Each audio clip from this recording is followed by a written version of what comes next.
Olá pessoal, professor Sérgio Augusto na área para mais uma aula de História, dessa vez para falar sobre a onda liberal que varreu a Europa. Isso mesmo, hoje a gente vai trabalhar com a Era Napoleônica. E nada melhor do que começar essa aula definindo o que foi a Era Napoleônica. Então trata-se de um período histórico ocorrido na França entre os anos de 1799 a 1815, onde a França foi governada por Napoleão Bonaparte. Os marcos temporais desse período histórico, a gente tem o ano de 1799, que foi quando foi deflagrado aqui o golpe 18 do Brumário, e o fim desse período, o ano de 1815, com a derrota de Napoleão Bonaparte lá na Batalha de Waterloo. Beleza? Então, mais adiante, a gente vai falar aí do golpe 18 do Brumário, que é o acontecimento inicial da Era Napoleônica. Então, a primeira coisa que vocês têm que saber é que trata-se de um golpe de Estado deflagrado pelo Napoleão ali, sob a liderança do Napoleão, que vai colocar fim ao governo do Diretório, que é um governo provisório que foi organizado na França ali no final da Revolução Francesa, já que o rei da França, Luís XVI, tinha morrido na guilhotina e também os líderes revolucionários de ambos os lados ali que conduziu o processo revolucionário na França também acabaram morrendo na guilhotina. Então, nesse momento, a França se vê sem um líder, sem um governante, é instalado o governo diretório, que é constituído por 5 pessoas, e aí um desses diretores era o Napoleão Bonaparte. General do exército francês, a liderança nata ali, ele dissolve o governo diretório, deflagrando esse golpe de Estado e dando início ao governo consulado, que é a primeira fase da era napoleônica. Então, o governo consulado ele vai de 1799 a 1804, o período do Império de 1804, que é quando ocorre a coroação de Napoleão com o título de Napoleão I, vai até 1815, e a última fase, quando ele retorna do governo, que ele perde o governo dele, há um restabelecimento da monarquia na França muito rapidamente, mas depois ele volta ao poder, que é a terceira fase aí que a gente chama de governo dos 100 dias, beleza? Então a gente vai aprender aí pouco a pouco como se desenvolveu essas 3 fases da era napoleônica. Começando com o governo consulado, então o governo consulado ele sucedeu o governo diretório e a França então passou a ser governada por 3 cônsules, né? Entre eles, logicamente, o Napoleão Bonaparte na condição de primeiro cônsul aí. Tá? Em 1802, por meio de um plebiscito, o Napoleão ele concentra ali, ganha o título de cônsul vitalício, que lhe conferiu, que vai lhe ser conferido vários poderes ali, poderes plenos ali sobre o governo da França. Quais poderes são esses? Nomear oficiais de exército, no Senado, além, logicamente, de legislar à frente do governo francês. Entretanto, né, contando com o apoio aqui de outras 2 pessoas, que é o Sieyès aqui e o Dux, beleza? Mais à frente, o Napoleão, ainda no governo do consulado, ele vai realizar uma série de reformas lá na França. E a gente vai citar um pouquinho de cada uma dessas reformas aqui. Ele vai fazer, então, a reforma política, né? Principalmente, ele vai submeter o poder do judiciário ao executivo, que é ele na condição ali de cônsul vitalício. Ele vai empreender uma reforma pública, que é a construção de estradas, pontes, monumentos. Isso vai trazer muito emprego para a população. Enfim, a gente tem um monumento aqui do Arco do Triunfo, que é um ponto turístico lá na França hoje. Enfim, uma reforma religiosa, ele vai conseguir impor o seu poder sobre o clero católico atuante na França. Uma reforma econômica com um legado enorme, né? A criação do Banco da França e de uma moeda, que é o franco, vigente até hoje. Uma reforma educacional, estabelecimento do ensino público, gratuito e laico, né? Sem interferência da igreja, né? Lembrando que o clero está submetido ao Estado durante o governo de Napoleão. E uma reforma jurídica, talvez uma das mais importantes aí, que é a criação do Código Napoleônico, que vai implicar na prática e tudo aquilo que começou a se desenvolver lá na França com a Revolução Francesa. Trata-se da questão da igualdade civil e a conquista da liberdade privada e de expressão. Beleza? Então essas são algumas das reformas empreendidas aí desse legado do Napoleão. O segundo momento da era napoleônica trata-se do Império, né? E ele começa aqui em 1804, quando Napoleão Bonaparte ele vai ser aclamado aí, imperador da França com o título de Napoleão I. A coroação dele muda o cenário tradicional nesse período, ele passa a ser nomeado lá na Catedral de Notre Dame. Essa mesmo que se pensou que um tempinho atrás acabou pegando fogo numa certa parte dela lá. Durante esse governo, né, a gente então tem o início da segunda fase do Napoleão Bonaparte, que é a fase do Império. E uma curiosidade desse período aqui é que o Napoleão, na hora que o Papa Pio VII vai coroar ele ali, ele retira a coroa das mãos do Papa e se autocoroa imperador da França. Segundo Napoleão, ninguém no mundo tão digno, senão ele mesmo, de fazer tal ato. Então, na verdade, ele se autocoroou aí, imperador da França, com o título de Napoleão I, dando início aí ao período imperial, tá certo? Durante o período imperial, vai ocorrer as famosas guerras napoleônicas, que definindo elas aqui, ó, trata-se de um conjunto de conflitos, né, bélicos ali, empreendidos pela Europa, iniciados pela França na Europa, sob a liderança do Napoleão Bonaparte contra essa Europa toda absolutista ainda, beleza? Então, a Inglaterra, naquele momento que já tinha uma organização política mais liberal, né, uma monarquia parlamentar, não aceitava esses avanços da França e via, né, esse avanço liberal francês aí, principalmente com o objetivo de fazer frente à sua hegemonia comercial ali. E o Napoleão, qual era o objetivo dele com essas guerras napoleônicas, né? Era tornar os grupos industriais e comerciais franceses, a burguesia francesa, os mais poderosos do continente, dando eles uma posição hegemônica em relação à burguesia inglesa, que naquele momento era a mais poderosa. Lembrando que na segunda metade do século XVIII aí, a Inglaterra empreende a famosa Revolução Industrial, onde essa burguesia inglesa ela vai ser a mais rica e mais poderosa ali do continente, tá certo? Então Napoleão, com essa série de guerras aí, ele pretende então transformar a França num império tão rico ou superior ao Império Inglês. Então ele vai fazer frente ao Império Inglês. E aí que ele vai receber o primeiro viés, né? O primeiro revés, na verdade. O Napoleão ele vai invadir ali a Inglaterra em 1805, na famosa Batalha de Trafalgar, e ele vai perder essa batalha para os ingleses. Lembrando que os ingleses eles ficam ali na ilha da Grã-Bretanha hoje, uma região muito estratégica ali na Europa, e para chegar até lá tem o mar. E essa esquadra naval inglesa era muito poderosa e acabou vencendo o Napoleão.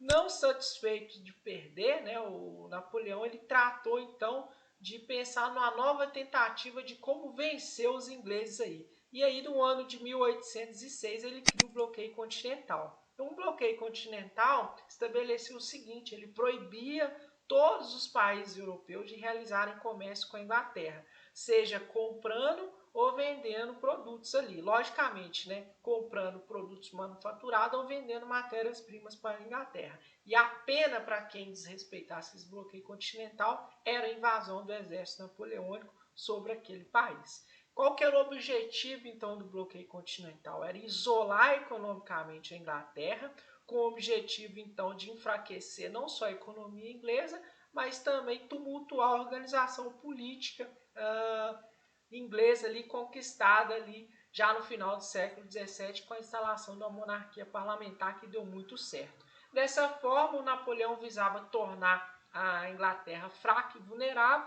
para, quem sabe, fazer uma segunda invasão militar, tendo êxito já com essa Inglaterra enfraquecida. Só que o resultado desse bloqueio continental, eu coloquei aqui que ele foi um fracasso. Por quê? Porque muitos países europeus acabaram desrespeitando esse estabelecimento, esse tratado com Napoleão, esse decreto que Napoleão vai colocar lá na Europa. Aqui o mapa sobre esse bloqueio continental, né? A Inglaterra está aqui, ó, né? Então aqui estão a linha imaginária aqui e proibia, né, o Napoleão, todo mundo de fazer comércio com a Inglaterra. Lembrando que o Napoleão ele já tinha algumas posses diretas ali, outras indiretas, e a gente vai ver isso no próximo quadro aqui, ó. Então, quais são as consequências desse bloqueio continental? Olha só, na Espanha ela foi invadida pelas tropas napoleônicas. Por quê? Ela manteve relação comercial com a Inglaterra, o Napoleão então invade a Espanha e consegue tomar o poder desse país, depondo o rei espanhol, que é o Fernando VII, e o Napoleão coloca para governar a Espanha o irmão dele, que é o José Bonaparte. E o interessante é que esse domínio francês sobre a Espanha vai acabar favorecendo a organização inicial dos movimentos de independência liderados pelos crioulos aqui na América Espanhola. Uma outra consequência do bloqueio continental é que Portugal também vai ser invadido por Napoleão por manter relações comerciais com a Inglaterra. Só que o príncipe regente, que é o Dom João, né, a rainha lá de Portugal é a Maria I, eles resolvem adotar uma estratégia que é a fuga da família real para a América, né, na sua principal colônia, que é o Brasil. E a chegada da família real aqui ocorre em 1808. Esse acontecimento também ele começou a abrir caminho para o processo de independência do Brasil. Com a chegada da família real aqui em território brasileiro, tem-se o fim do pacto colonial, ocorre uma série de mudanças ali, né, a abertura dos portos brasileiros, a Inglaterra ajudou nessa escolta, então ela foi a mais beneficiada, o desenvolvimento começa a chegar no Brasil e abre caminho para a nossa independência política em 1822. Então a gente tem essas duas consequências principais do decreto do bloqueio continental aí, na Espanha e aqui no Brasil. O Napoleão ele vai ter um segundo revés lá na Rússia, tá certo?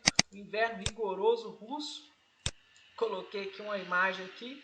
Então, o que vai acontecer? A Rússia, governada pelo czar Alexandre I, necessitava muito do mercado inglês, né, para trocar suas matérias-primas por produtos manufaturados. E ali, em 1810, ela promove a abertura dos portos russos ali à Inglaterra, rompendo com o Tratado de Tilsit ali, realizado com a França de Napoleão. Em resposta, o que o Napoleão vai fazer? Vai determinar a invasão da Rússia com um efetivo de 600 mil soldados.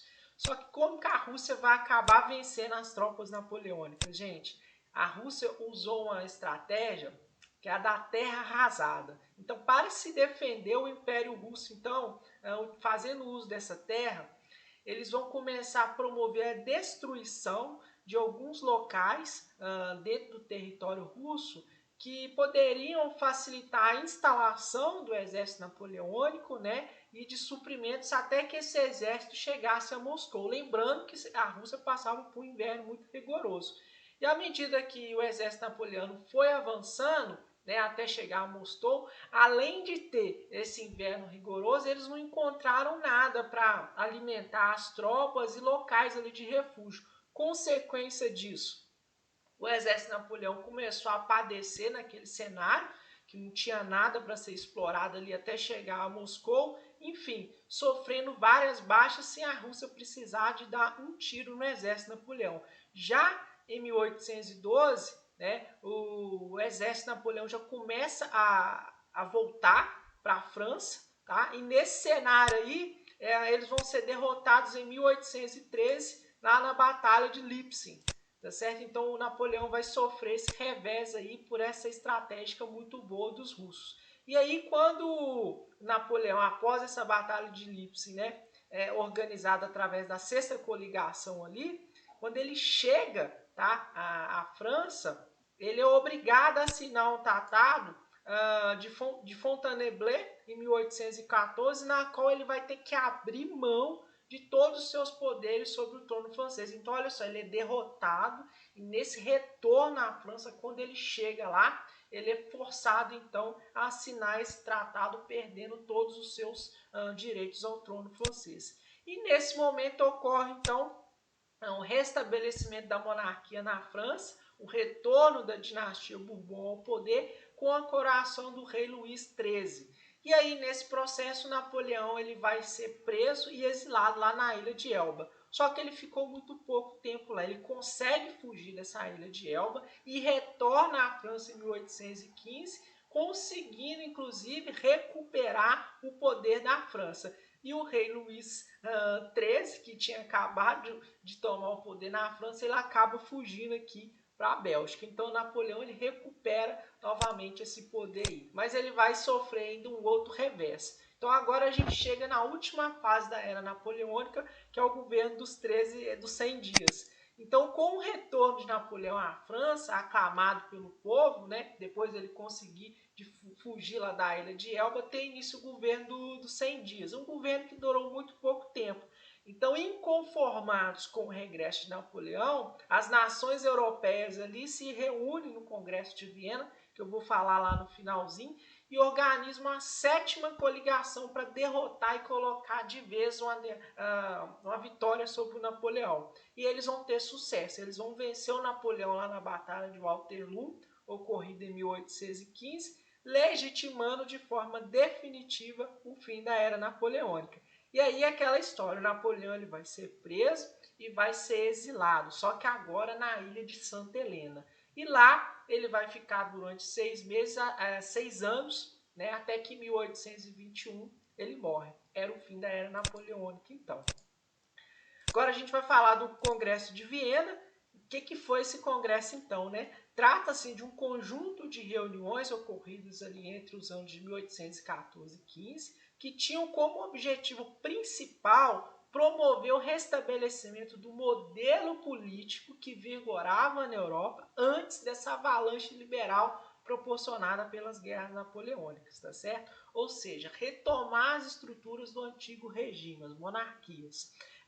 Com a repressão, logicamente, dos ideais liberais e as manifestações revolucionárias que começaram a ocorrer na França, iniciadas com a Revolução Industrial. Então, basicamente, é isso que eu queria falar sobre a era napoleônica. Espero, de fato, que essa aula tenha contribuído para o aprendizado de vocês e até a próxima aula. Fui!